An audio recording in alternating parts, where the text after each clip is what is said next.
If you could open up a time portal and take a peek into the future, what do you think the Pocket 4 would look like? I decided to ask AI exactly that.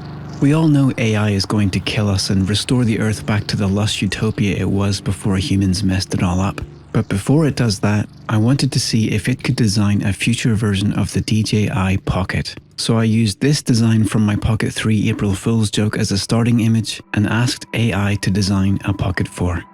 We're off to a pretty good start. It looks a bit like what would happen if Insta360 and DJI had a baby in a country with a high incidence of Ebola. We have a nice smooth chassis and easy to find buttons, and a somewhat traditional looking gimbal mechanism. There's nothing about this that suggests it technically wouldn't work. Not bad at all. This one is very slim and portable. There's a simple 2-button control system, and if you look more closely, you'll see that the buttons are also selfie cameras, and the main camera is just a selfie camera. This is a Pocket designed for the narcissist. One thing you might also notice is that the display is a little bit on the small side. And I'm not quite sure how the gimbal functions, but remember this is tech from the future, so I'm not saying it wouldn't work.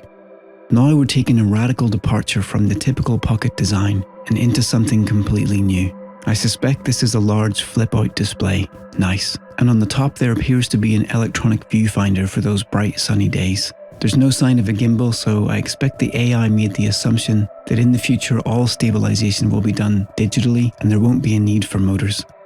This is one of the best looking designs it came up with. It's got an easy to find record button that doubles as a spring-loaded up and down switch. There's a 4-direction pad and a traditional mechanical gimbal. Then we have a few other ideas here. Some of them look really high-tech and some are a bit out there.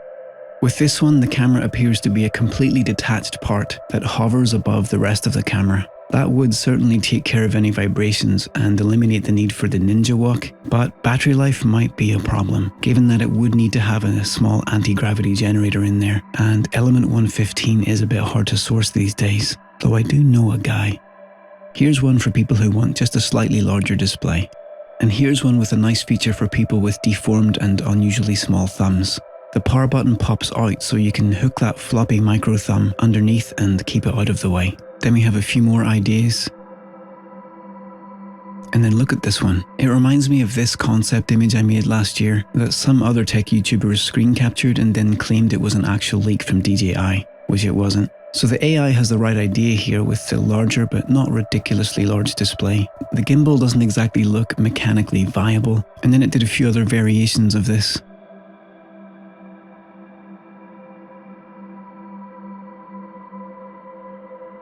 And then it just started to get weird and throw in some strange accessories. So that's another glimpse into the not yet sentient mind of the computer software that's about to end the careers of millions of artists before turning us and our entire solar system into paperclips. Thanks for tuning in. See you next time.